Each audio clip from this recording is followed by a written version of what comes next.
Hello there, wonderful people. Welcome again to Sports and More Sports with Jesse.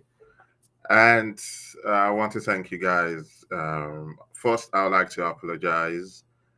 I've not been on a live show for the last 2, 3 weeks.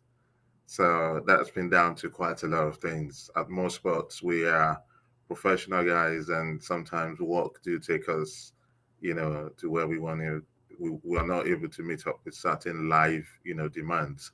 But we have been really, really active. So if you've been following us on our channels, especially Facebook, you would have seen that we adequately covered the WAFCON, Women's African Cup of Nations, tournament. We covered the basketball. We covered the ongoing table tennis. No, it's finished now.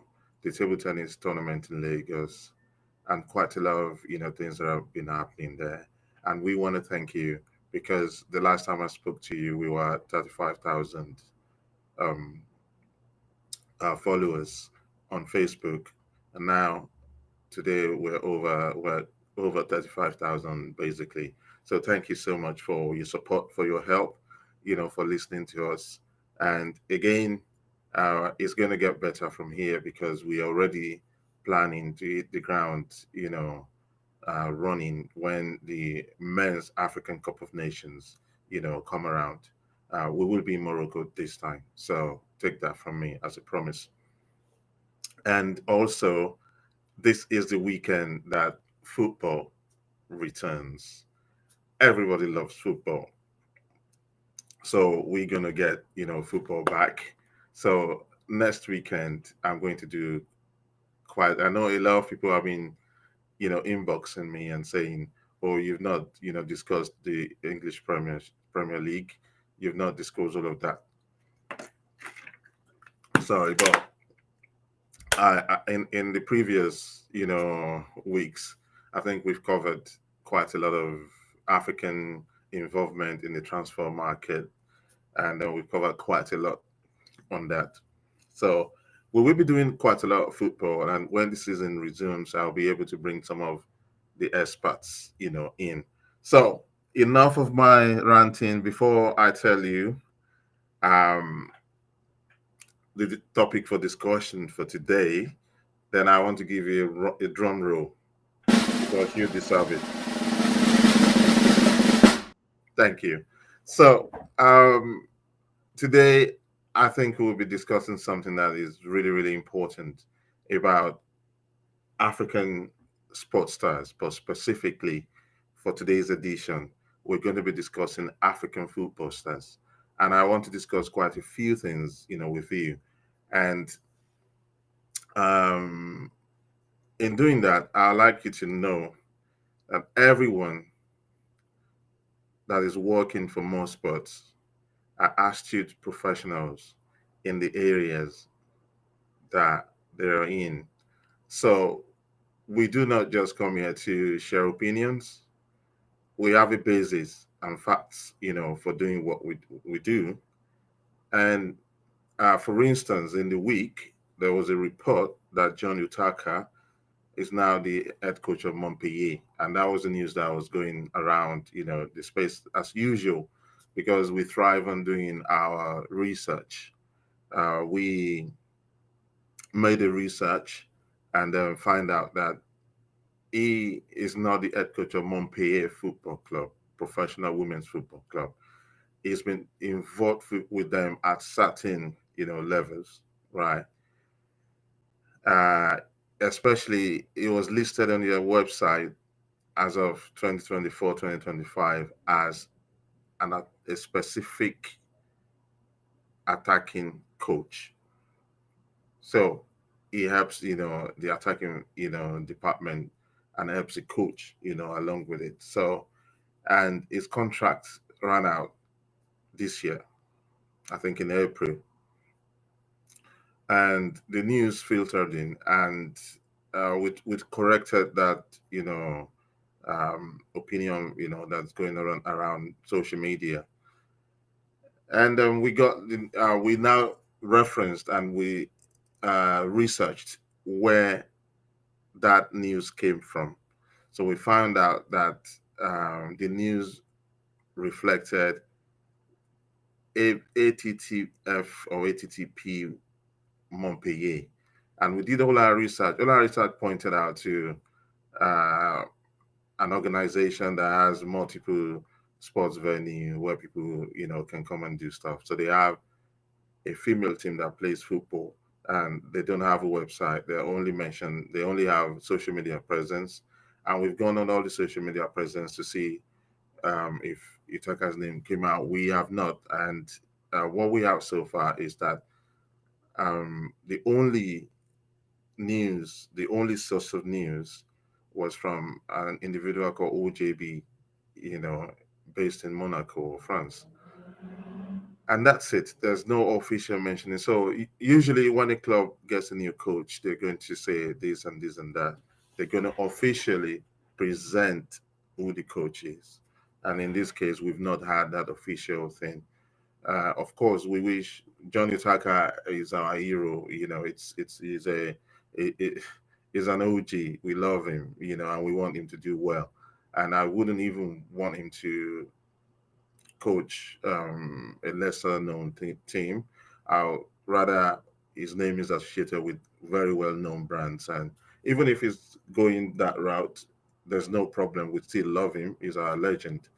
But let's have an official declaration that he has been made the head coach, not coming from a friend or some people that we really don't know. So putting that to bed, that same idea of professionalism is what we want to discuss in um, today's topic, today's show. Okay, all right. About two shows that I've done here, live shows on my show. I have delved into the Victor Osimhen situation, right? And I've also delved into the Ademola Lookman situation in their professional careers and how it's panned out and what's happening with transfers and their status as global representatives, of African football.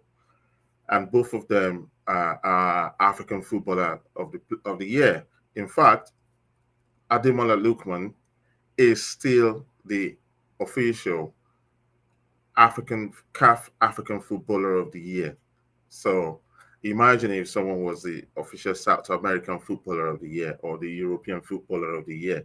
That is how big, Ademola Lookman is. So what we're going to be discussing today is based off of uh, an interview that another legend, Sunday Olise. You know Sunday Olise. It's played for Ajax. It's played for Juventus. It's played for is a Genk. It's played for a team in the Jupiler League, that is Belgian league before. So he's well known. He's been in coaching and all of that. So he's a known legend, and he knows his onions, And he gave this interview 2 days ago. I'll show you where he is, but I'm not going to play everything for you. I'm just going to, for the benefit of those who might want to um, listen to, watch what he said. I'll share my screen with you.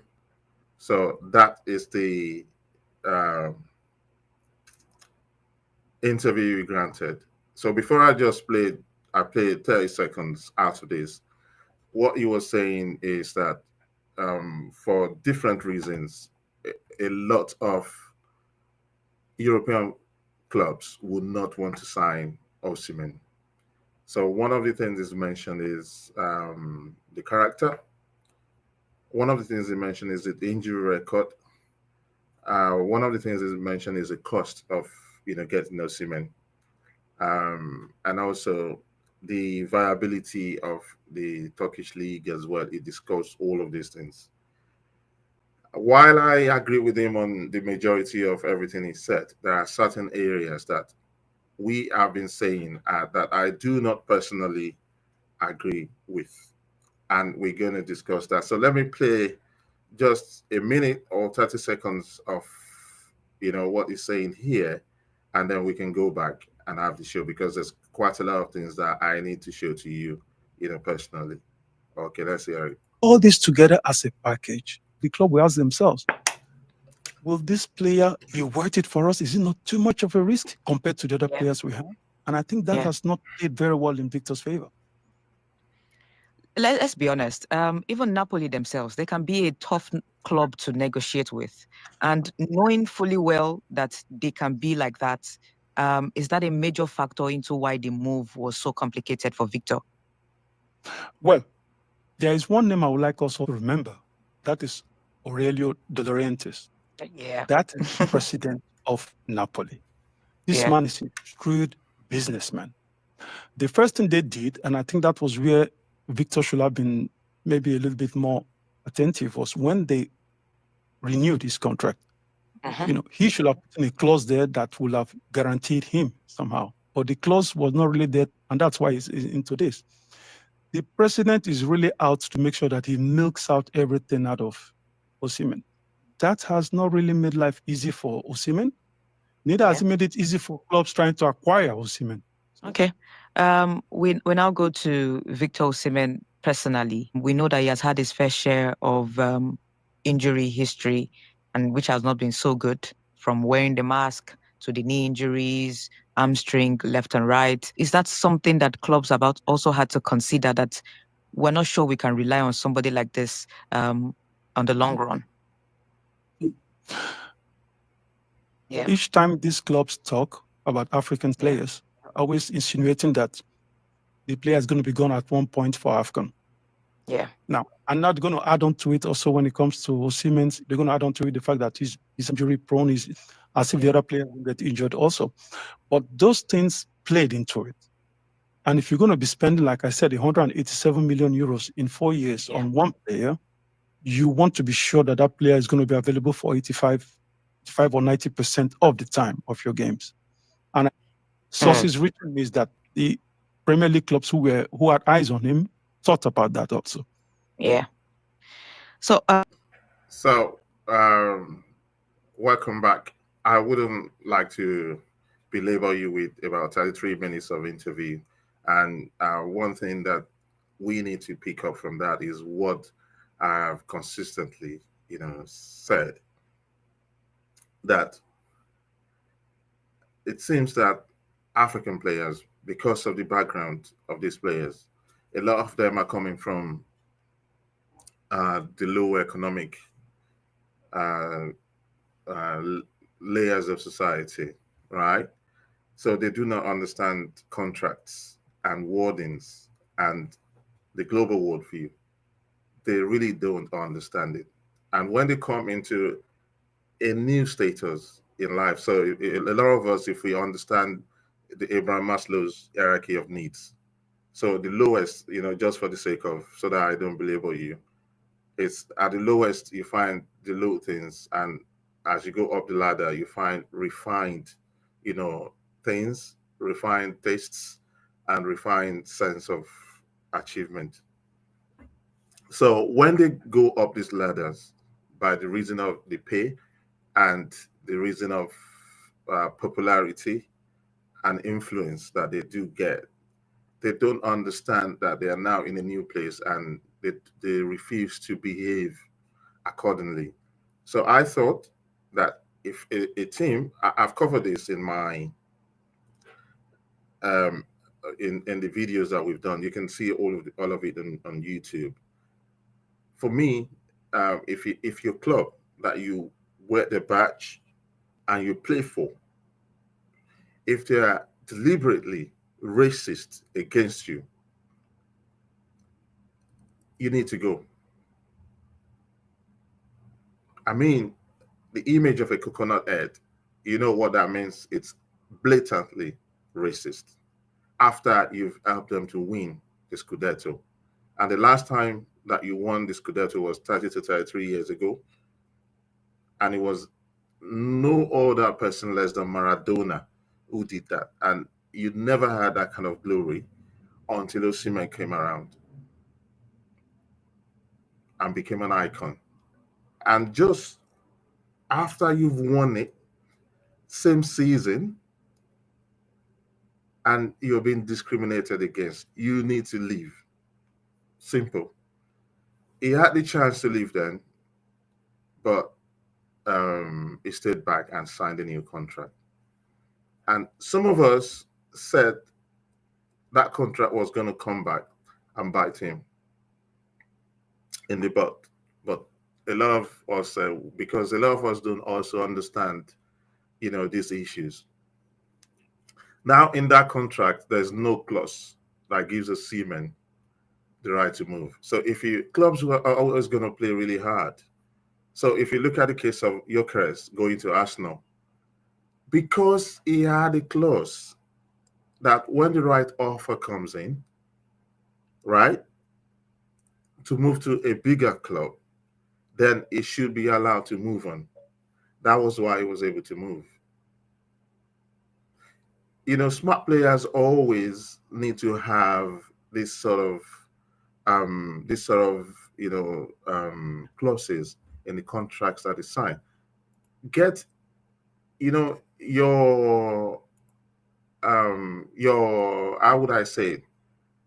Your agent. Okay, thank you so much, Kenny. You said bloggers can spin anything to drive traffic pages. That's true. That's true. So that's why we need to do our research and do well. And thank you for welcoming me back. So keep the comments coming in. I will get to them, right? So apart from your agent, what will it cost you to get someone who you can pay to look at where you want to go, what your trajectory is, and what you need to do and what you need to put into your contracts? Because contracts is going to make or mar you. Look, the average earning age where you earn the most money in football is less than 10 years. When Osimhen was at where was he? He was in the Belgian league, then he moved to the German league. How much was he getting paid? Peanuts. It wasn't until he moved to Napoli that he started to earn some good wages, right? So, and now is doing well with his wage. I think it's 15 million euros a year net in Galatasaray. So that is now that he's earning, the real wage, and he's going to turn 27 this year. So after 30, how many clubs are going to sign you? How many clubs want you? So when you go on another contract, that's why you see players when they're that age, 26, 27, and they're going to sign the next contract, 2-3 years contract. They want to make sure that they get the most amount of money. Because guys, once you've left football, you're not going to make money like you're making now, unless you've invested your money in Bitcoin or something. Do you understand what I'm saying? So this is how it is. So that is one point that I do agree with Sunday Oli said and a few things. But Oli said made certain comments about style of play that Osimhen has. And I do agree with him because he referenced the career of the greatest Nigerian striker, Rashidi Yekini. I knew the days that Yekini was playing in Nigeria. It was a one-dimensional footballer. He was going to stay in the box, in and around the box, get the ball, turn around, and play it short into the goal. That was how he was. But when he moved to Cote d'Ivoire and played in Cote d'Ivoire, he learned some techniques. He added little things to his game. That was how he was able to sideline the likes of Ademola Adesina in that, Eagles, team. Then when he moved down to Portugal, is it Spain or Portugal? He completely became a new type of striker. And that was why in 94, he was at the peak of his power. And he scored Nigeria's first goal in the World Cup. Osimhen, for me, He's a fantastic world-class striker. He likes to play as a lone nine, or he can play in the double pivot of strikers. But is predictable. So that's why it depends so much on power and force and speed to beat his opponents. Now, the problem with that is when you get older, as you age, you're not going to have the same pace and power. You have to tweak your game to quite a lot of technicality, a lot of guile, and creativity. So that was what Olise was saying, and I think knowing these young people for what they are, they'll probably not respect what Olise is saying, but Olise is right on that, count.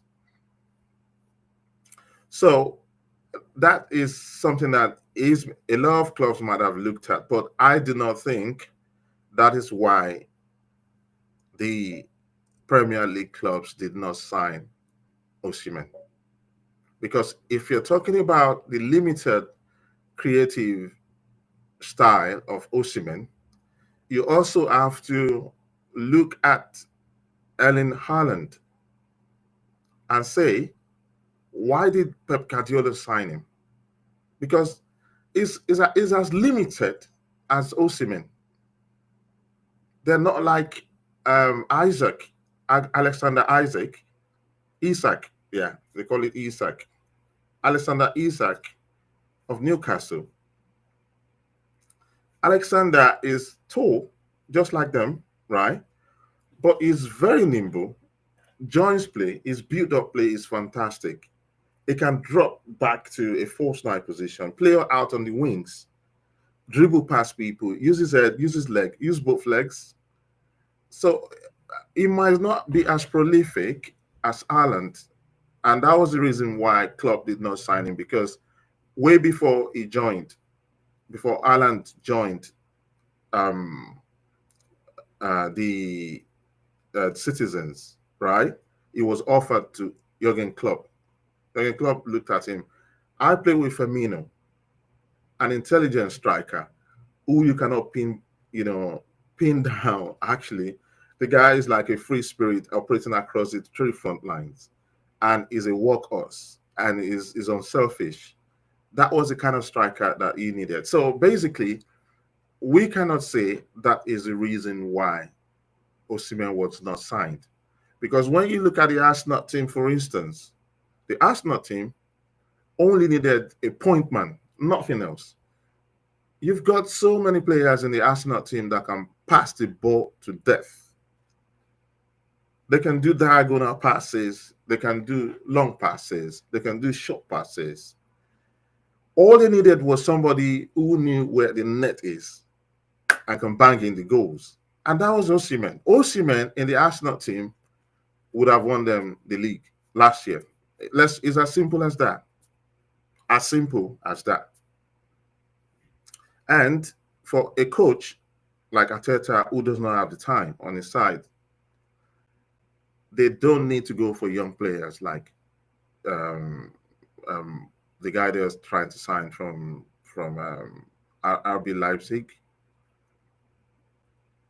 Even Jokers, they could have gone straight for Osimhen, and that would have been it.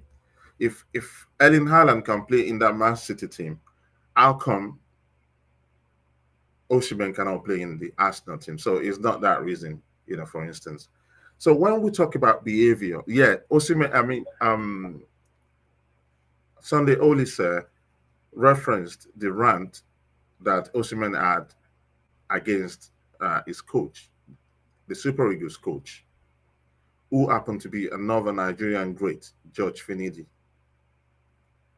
Now, that is the sort of thing that a club might look at, especially a club like Liverpool, where they measure your character. And when you have 2 million followers on Instagram, even if you have 500,000 followers on Instagram, and you go on an uneducated rant like that, is going to affect you. And that's what I've been saying. Excuse me.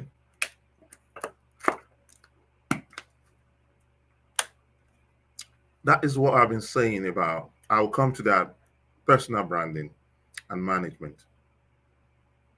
Yeah, I know a few clubs who already have issues with you based on your skin color.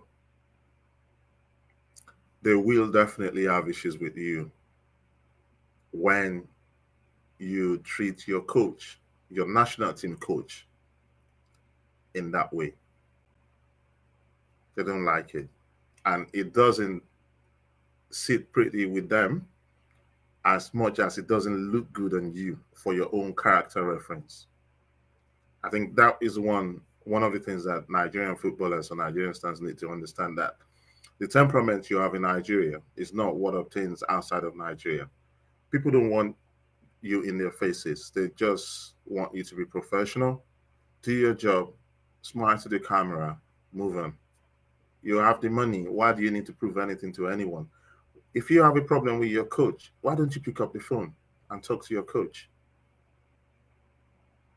You can be a negative influence in the kind of atmosphere they're trying to build, in the back end. So that's what I agree with Sunday Olise for. But when you look at it on the flip side in terms of character, one thing I like about Osimhen is his on-field non-verbal language. So if you look at him in that Napoli team throughout, they needed to win matches, and you could see it in his body language that he would do anything to win the matches. He can jump really high. Actually, his jump was higher than that of Ronaldo. He has the record for the highest jump to meet a ball in the air and score a goal.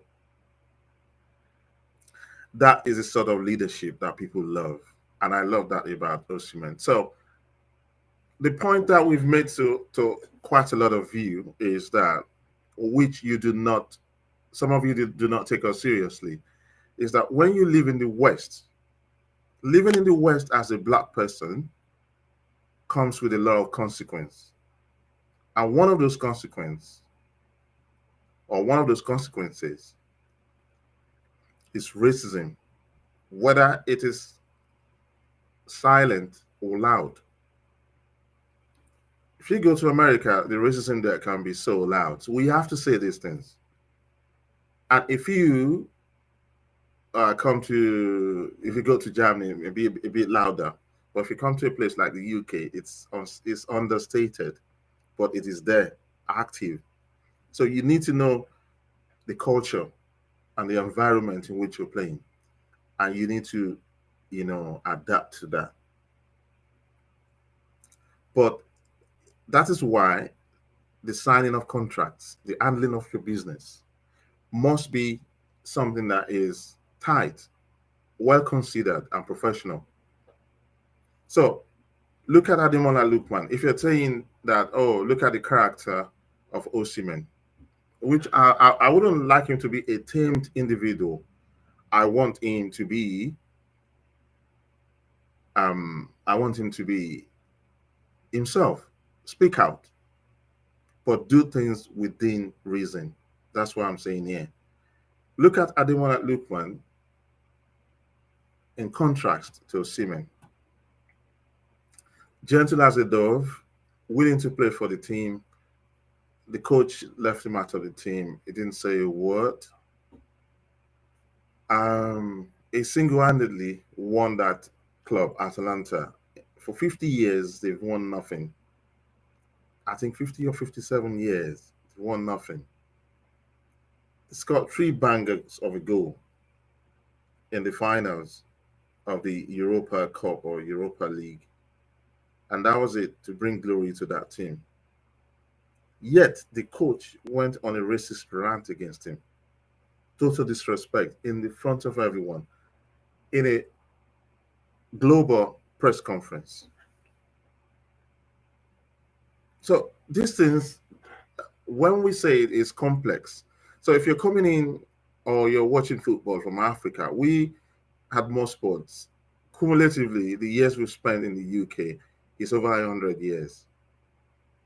If you tally the number of years all of us have spent, and we've got some of our more sports staff have actually lived in all of these environments, come in, go out. We're international. So that's what I'm saying here, that we need to understand, some of these sorts of things. It doesn't matter if you're outspoken as a black person or if you are quiet as a dove, you're still going to meet these hidden firewalls of racism. You're going to get it. So I think we've, much covered all of these things. So I would like to, because at most sports, we don't just discuss the issue or state the problems without proffering solutions to those problems. So I'm going to discuss some of the solutions or some of the things that our athletes could do better. So that is what I'm going to do now after the timeout.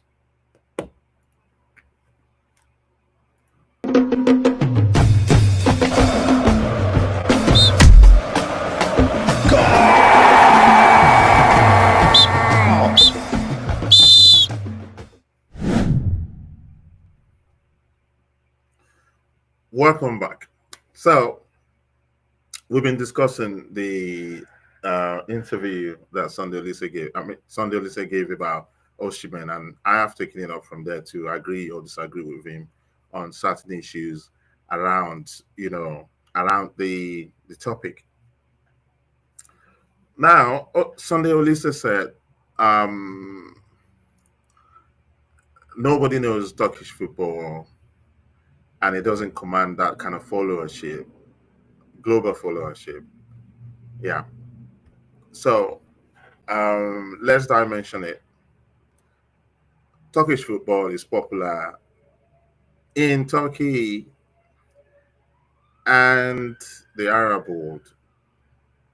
So it's not only in Turkey. I do agree with Olise that the top 5 European leagues, that is the Italian league, the Spanish league, English league,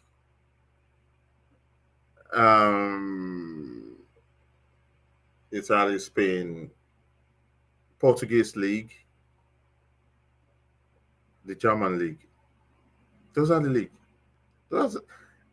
Even Swiss league, Belgian league, all of those leagues are second class. Trust me. That's why we don't know much about those leagues. It's only when African players go there, all of the African players follow them into that space. So what's happening now is,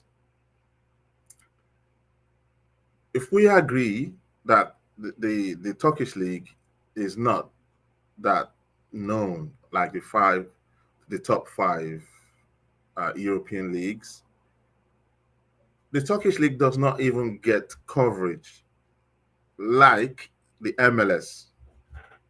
MLS started when?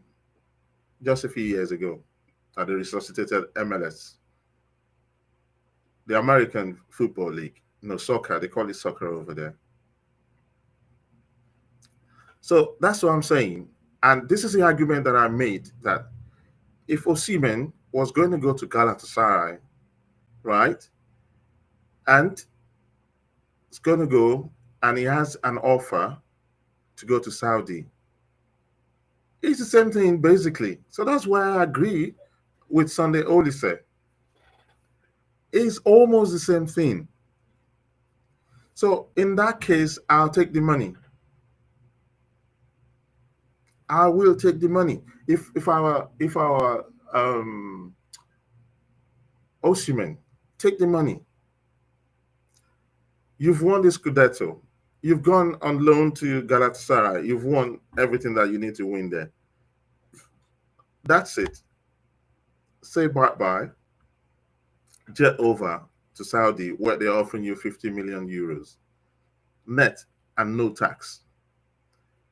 In Galatasaray, on that 15 million euros net a year, is going to pay some tax. Maybe not as much as what we pay in Europe, right? But over in Saudi, is not going to pay a dime on 50 million euros a year. Work it out. It's going to be over €1 million a week in his pockets. So, because when we discuss this, see, there's a space for passion of football. We all have it. And there's a place for business. And more importantly, you're not going to, like I said to you, you have these 10 years in which to make the money. Once Osimhen clocks 30, the career goes downwards. How many 30-year-olds did you see Liverpool signing? How many 30-year-olds do you see Man United signing now? Not even Newcastle, that's looking for strikers up and down the whole place.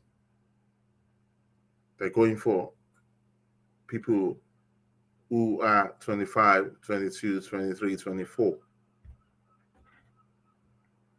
Go to Arsenal. Okay, Šeško is 22. Gyökeres is 27. So it's that desperation that Arsenal have to win something. That's why they went for Gyökeres. So basically, you get the picture. So Osimhen entered the best time of his career, and he moved to Galatasaray, moved to Turkey. But all hope is not lost if he knows what he's doing, and he has the right people who are advising him, right? So it's an opportunity if he has business-minded people, brand-minded people around him to say, look, I've got this massive influence, and there's a whole healthy community of Turkish people in Lagos and other parts of Nigeria. How do we do some kind of business and bring the Turkish league to be broadcast in Nigeria? That's it.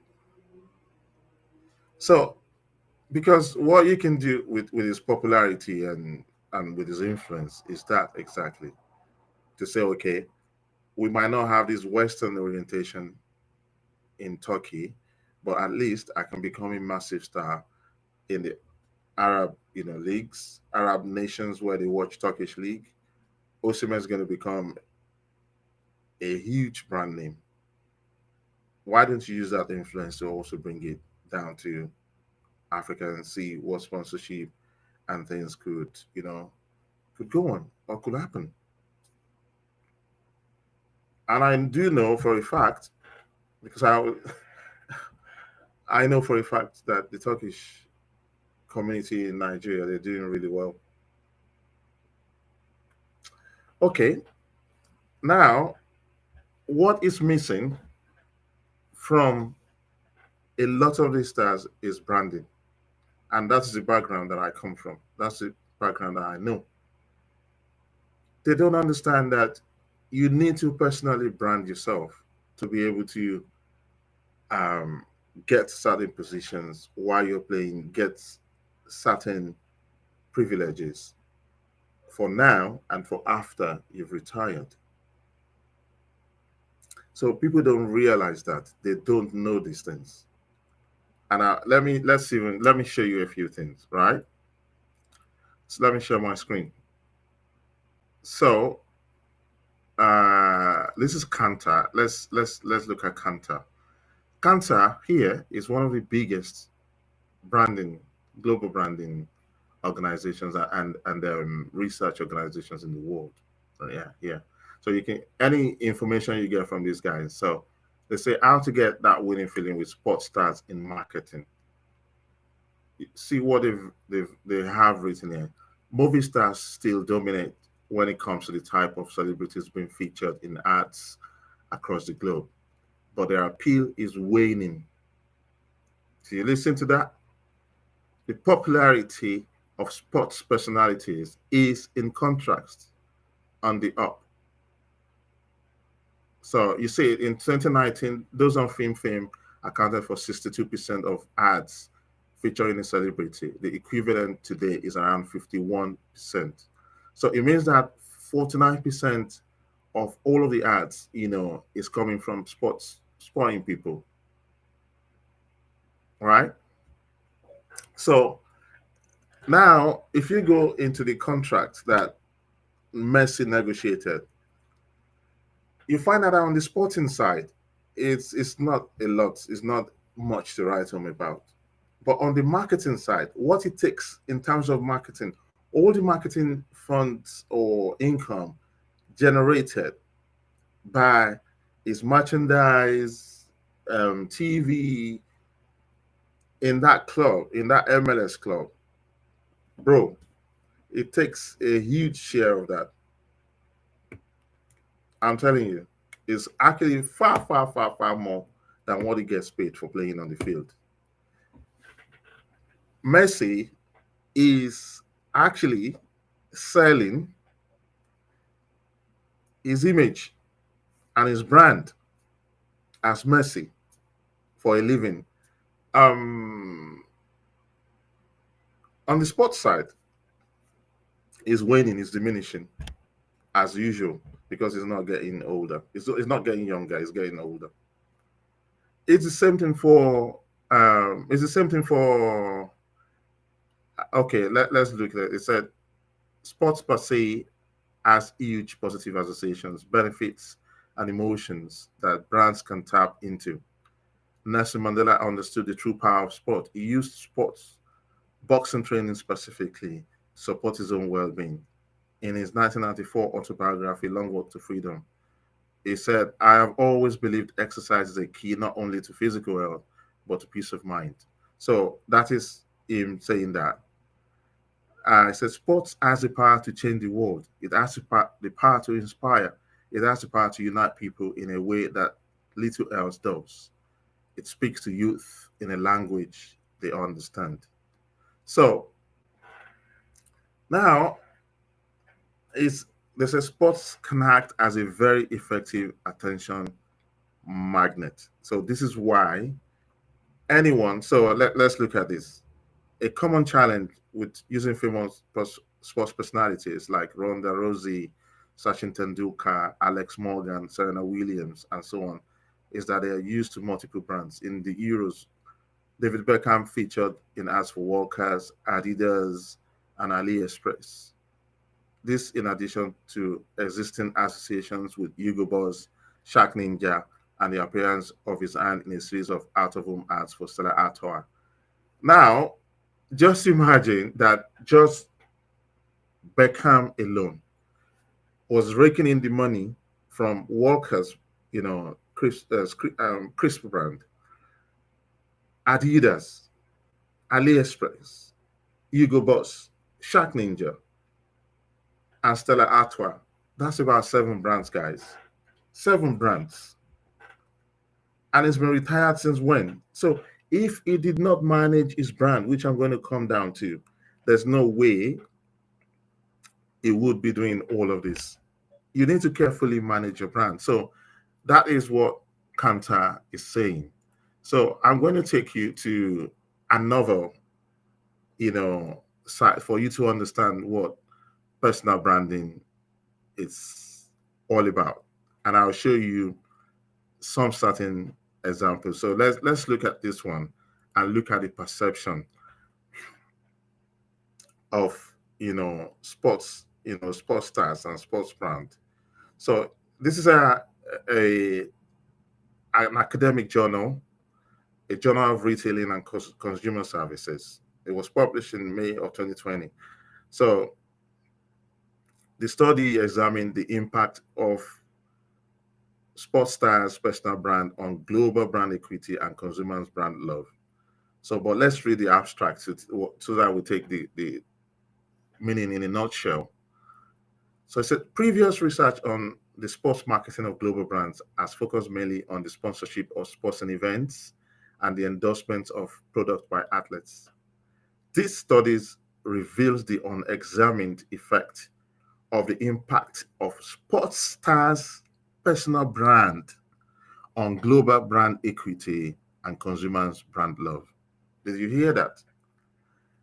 They're now focusing on sports personal brand, the personal brand that you build for yourself is going to go a long way in determining what you can obtain in terms of commercialization of your brand right when you're playing and long from when you stop playing. So, in the light of this, if you look at Ronaldo's last contract with Al Nassr,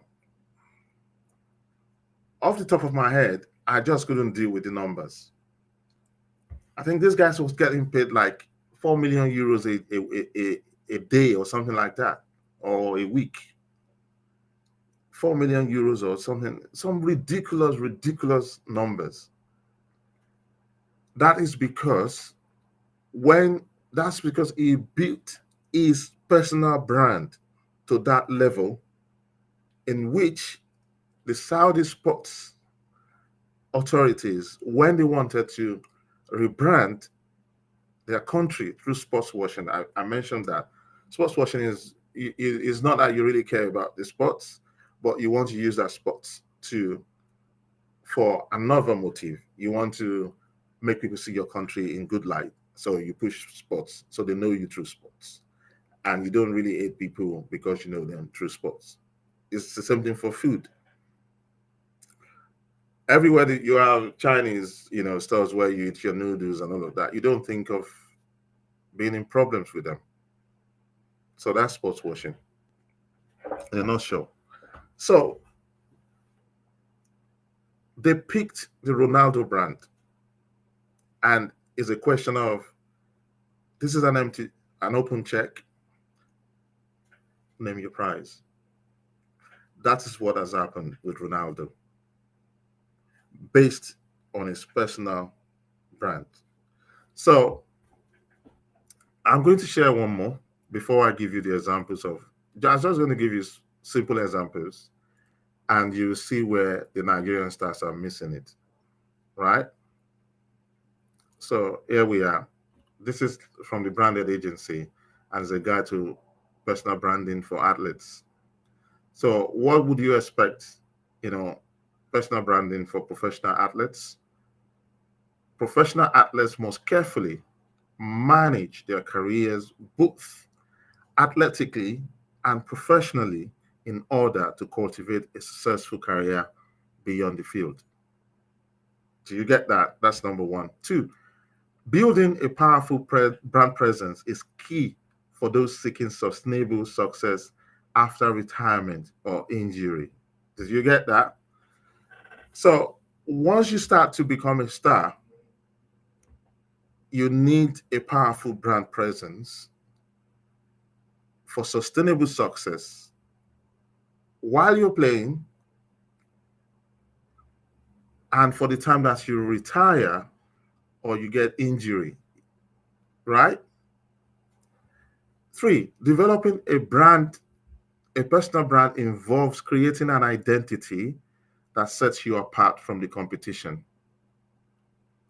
So when you see Usain Bolt giving you that shotgun salute, when you see Gyökeres, putting his hands over his eyes, those are what we call tangible branding.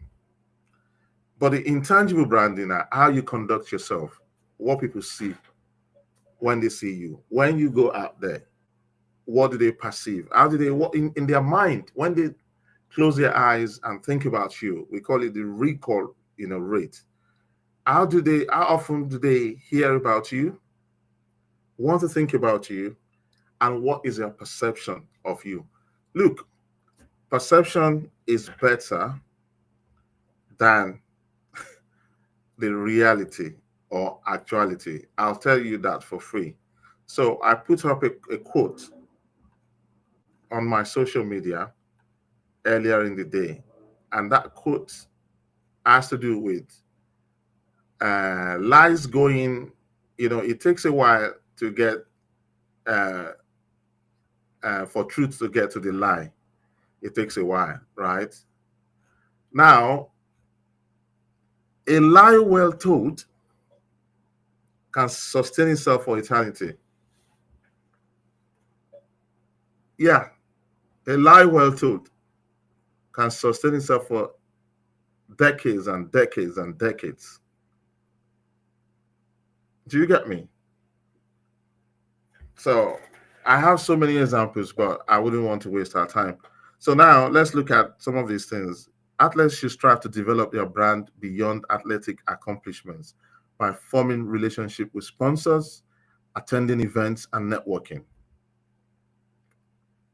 Quite recently, I was working on a project for Google, and I contacted a Nigerian blogger because we needed some subject matter experts.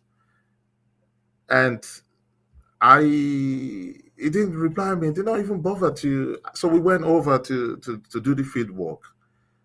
And when we done the field work, I saw him there. He was part of the people they call in there. And I told him he missed out on certain opportunities that he could have got. So this is what I'm talking about. Social media allows for athletes to create a platform where they can connect directly to fans and followers. You see, it's just like all of these musicians that you see that are A-listers today. You can only be an A-lister for 2, 3, 4 years. After that, some other guys are going to take your place. How you make money and how you sustain yourself is going to depend on the powerful image that you've established, the connections you have with your target audience. Those are the things you have to capitalize on to survive, to make money. So that's why when Messi left Paris Saint-Germain and moved to the MLS, for his club, there are over 2 million people that joined the club immediately. The club gained over 2 million followers immediately. And people were started to buy their merchandise. I bought one. I bought the merchandise. In fact, I bought 2 of the club's merchandise myself. So, see, working with the right stylists, photographers, and influencers to develop an aesthetically powerful brand is key. Every time that I've had to speak to some of these guys on curating a particular brand image and following through, they're not interested. They don't even know, because they've come into money, but they don't realize that the money you come into today is not going to sustain you. So when people say, oh, these athletes earn truckloads of money, yes, they do. But also remember that their spending pattern while they are in the limelight is also huge. You will never find Osimhen flying in the same flight with you. Even if he's flying in the same flight with you, he's going to be in first class. Do you know how much first class costs? And you have to be, his kids, his girlfriends, his families, hangers on, they all have to be part of it. Have you ever seen Osimhen traveling alone? Or have you seen any of these athletes traveling on their own? They always have an entourage. Who do you think is paying for all of that? Who do you think is paying for that? So that's why I believe that 07 Ronaldo is one of the most sensible negotiators. With Al Nassr, all of his staff, private jet, cars, everything is covered in the contract. It has to be provided by the club. He's not spending his dime on doing that. Osimhen, I saw Osimhen buying cars and doing this and that. And do you know what? A lot of these houses that they have in Europe and the West, they can't buy it outrightly. They buy it on mortgage. It's on a mortgage. If you see their outflows every month, you will want to do you'll be the one to do some kind of GoFundMe for them, because the way they spend money is quite high. So I hope you get that. So to conclude this section of branding, what it is, by creating an impactful personal brand, athletes can create a platform that will sustain their career beyond the field and help lead to future success. So think about that. How many times have we seen former athletes that are broke? So many times. So now let me just show you, because I need to conclude now. Let me show you what some of our own stars are doing with their time now, with their branding, and let's see what the other established guys are doing with their branding. So I'd like to play you this video of the Super Eagles striker who plays for Victor Boniface. He plays for Bayern Leverkusen. Let's look at this video. As Victor Boniface tastes Phoebe's food. Even though she forgot the chicken, his reaction is priceless. Watch the viral video now. She brought food for me and my friends, and it's actually good. You know? But she forget chicken. She forget chicken, but no problem. You were rushing me. You said I should be fast. No, you tell me, say you did do work, say you want to deliver me food, and I was hungry, and the food is actually nice. I hope you get the gist. That is what Victor Boniface is doing with his time on branding. Some faceless, YouTube artists. Now, I'm really sorry. Perhaps they've not seen anyone to tell them that is not how to present your brand. You can do all of these things. See, you can do all of these things you're doing. Let it come from other people who are there. Let them leak that video. Oh, is with this, that's acceptable. So you're giving those guys chance for them to see your brand. That is because they're close to you. They have that power. But when it comes to what you, as the principal person, officially puts out there, it must be things that are on point with your brand. And somebody has to do what is called a brand essence for you. And write you a brand Bible, what you need to do. So I was going to get, informally, I want to get Tiny Temper, I think in 2010 or 2011. Yeah, I want to get Tiny Temper. Tiny Temper is a UK artist and is of Nigerian heritage. So one of the guys who's my supplier was close to him. He's actually a family member. They're cousins. And I said, oh, we want to do these things. Could he just make an informal, appearance if we can get him to do that? You know what he told me? He said his contract, even him, when he had his daughter, Tiny couldn't officially, he attended just as a private citizen and went back. He could not do anything official. He could not say, I'm miming to music or I'm speaking officially at the event. His contract did not allow that. And it was an A-lister then. That's Tiny Temper. That's how serious some of these things are. But now let's look at some other, let's get a feel of what other people are doing. The way they plan, let's look at two. I'm just going to be able to show you two. Let's look at crafting a message. I'm leaving, I'm departing a club that Heung-min Son did for Tottenham, fans. Let's watch it. Dear Spurs fans, you're always in my pictures. Every time I celebrate, I make a memory of you. It's our moment. I make the frame so I don't forget.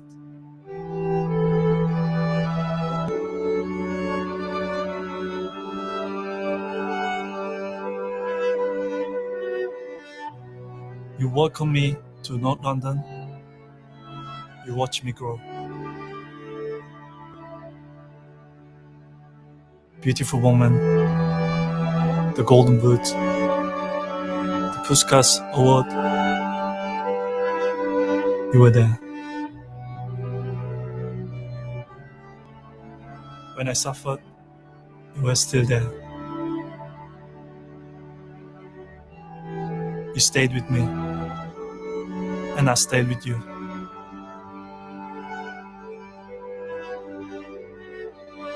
I never imagined captaining this team, but I always dreamed that I will win something for you. We won the Europa League, and you all deserve it. Thank you for these years. Keep every picture. You were always in the frame.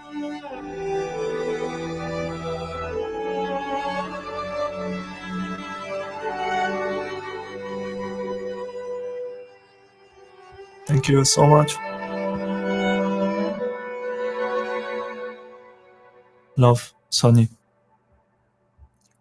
So, can you see how emotional that is? Now, do you have problem with how that is going to emotionally connect with all the Tottenham fans, even if they feel their star is leaving them? Look at the effort to think about all of that strategy, about writing the script, about piecing that stories together, about editing it together. That's all professional work. That he had to leave that. He had to do it. Now, if you go to his social media handles, because I do follow quite a lot of them, you will see somebody who's human, but you will see them with what we call causes. It's either they're doing something for charity here, they're having a meal with their friends over there, they're visiting an hospital over there.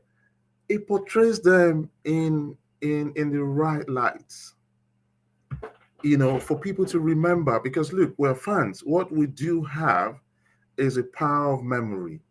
If you do something that is nice to us in your playing years, we're gonna, when we see you after your playing years, that's what's gonna come to our mind.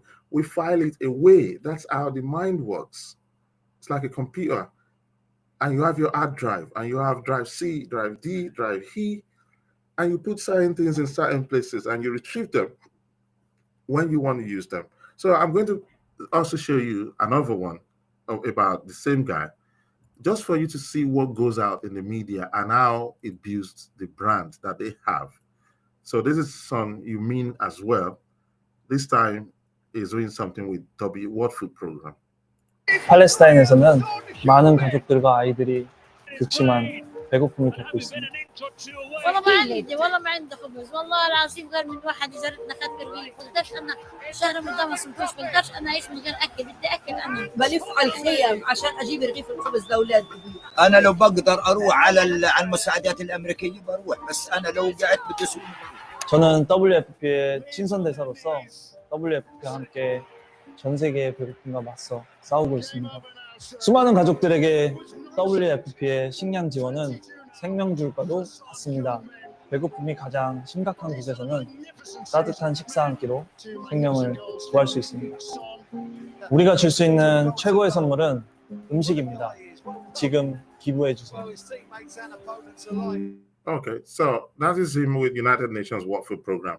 So what I'm saying here is, I'm not saying don't live your life, but those private bits of your life, keep it off social media. If you want them to be seen, let somebody else, you know, filter them through, not from your official accounts that has 1 million, 2 million people on it. Then get an agent, get somebody who is well knowledgeable in branding and sports management to help you to plan the kind of image that you want people to stick in their minds about you.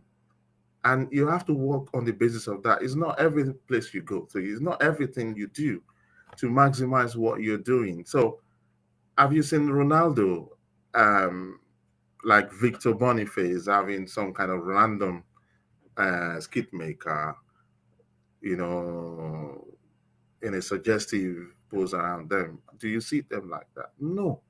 Most of the time, you see out the training, I chose Boniface because the image that is cultivated even among Nigerians is that he's lackadaisical about his color. It doesn't give his 100% and all of that. So he has to write all of this epistle. See, the moment you start to write epistles all of the time to defend yourself, you don't have a brand. I'm sorry. That is a fact. You might play football, but I've been doing branding for like 25 to 27 years now. So I've done it for the biggest brands in the world. So I know what I'm talking about. If you have to be writing all of that, how many times have you seen Yumin Song having to write all of these epistles? Because to get professionals to run, if you have money to get a professional chef, you have money to get a trainer, personal trainer, you need someone to plan your brand. And that's what it's going to be what you depend on in the future. It's going to be what you depend on. And a lot of the times when we say things, we have quite a lot of feedback from when I said Osimhen should just go to Saudi and take the money. Do you understand that if he takes that kind of money and is frugal with it, post-career, he's able to buy clubs, he's able to walk into doors, he's able to make things happen, he's able to go into broadcast, he's able to turn if he has about, he has 2 million, if he gets to 4, 5 million, 10 million followers, is able to do all of that. Even when you go to Nigeria, there are certain types of brands that you should collaborate with, that you do stuff with. Not everywhere you go on the streets, you go to your former primary school, you go to, guys, we understand. Yeah, you've grown beyond that level. That is what the Chan Eagles should be doing, right? Once you get to a global position, you need to adopt a global approach so that the more you can pull different kinds of people, there are social media analytics that knows where your crowd is coming from. If I'm an advertiser, I know that you're pulling crowd in this market, that market, that market, that market. You've got followers in there. Then I'll be able to rate you based on that. So that's going to be how you make extra money from image rights, because you're going to look at all of these things. So please do the right thing. And that will be it for today. Thank you so much for following me. I've scope creep. I've gone over my time, but I feel that we have to do this sort of things to make sure that more sports is not just here to just anybody can serve you information, right? The BBC can just say, look at what is happening, and that's it. But we want to go deep. We go deep. We have the knowledge. We have the wisdom. We have the know-how to get behind all of these things that is happening and show you what is happening behind it all. Go deep, dig deep into it. So I hope you have a fantastic rest of the weekend. And I hope that Liverpool wins tomorrow, the Charity Shield, and then let the Premiership begin, because the next time, it might be during the week, it might be next weekend, when I come through, we're going to quickly review the chances of all the top clubs. We're going to start with English Football League, as you know. So all the best to you. My regards to you, to your family, to your friends, to everyone. Have a fantastic, fantastic day. God bless you all. Cheers, mate. Ciao.